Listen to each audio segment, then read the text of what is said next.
السلام علیکم ملګرو په دې هیله چې راته روغ او جوړ به داسې خط کلي کې ما نغښتې وای ملګرو زه نن غواړم تاسو ته یو داسې طریقه در وښیم څنګه کولی شو په خپل موبایل کې ښایسته غوږ سره غږ یا نعت یا شعر ثبت کړو.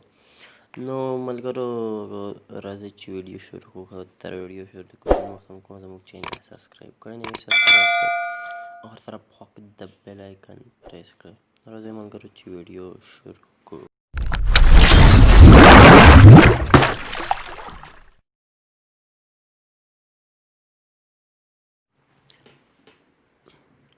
نو ملګرو د دې لپاره یو اپلیکیشن ته ضرورت دی.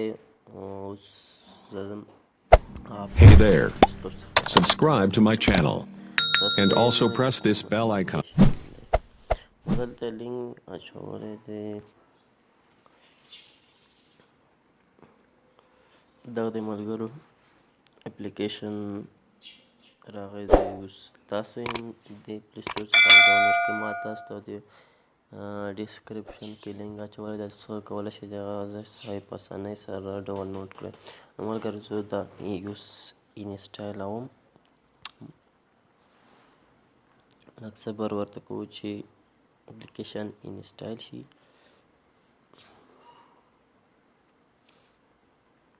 دغه دی ملګرو په ډاونلوډېدو باندې فایل وکړ.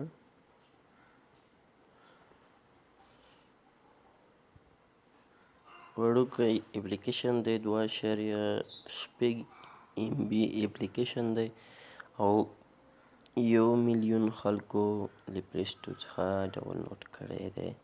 تاسو هم کولی شئ چې د پلی سټور څخه یې ډېره په اسانۍ سره ډاونلوډ کړئ. نو ملګرو راځو مکمل سیټینګ یې درته ښیم. اپلیکیشن راخلاصوم.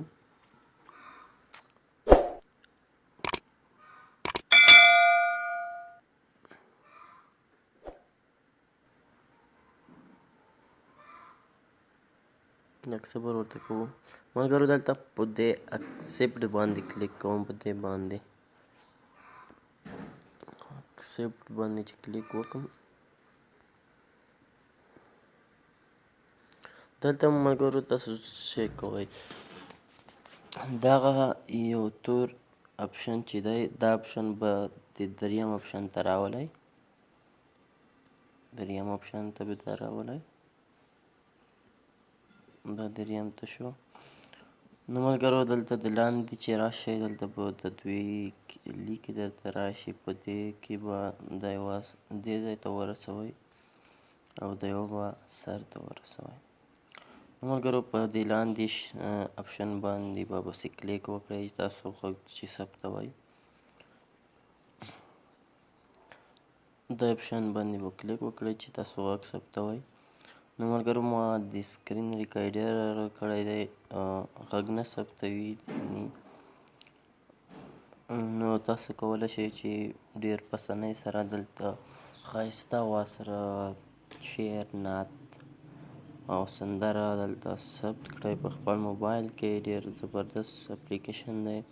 نو ملګرو که زموږ چینل مو تر اوسه سبسکرایب کړی نه وي سبسکرایب کړئ او هر طرف خوا کې د بیل آیکن پریس کړئ. که ویډیو مو لایک کړی نه وي ویډیو خامخا لایک کړئ چې موږ ته اطمینان راشي تاسو زموږ ویډیو یې خوښوئ او د خپلو ملګرو سره یې شیر کړئ. تر بلې ویډیو پورې مو په خدای سپارم. ښاد او آباد سرلوړي اوسئ.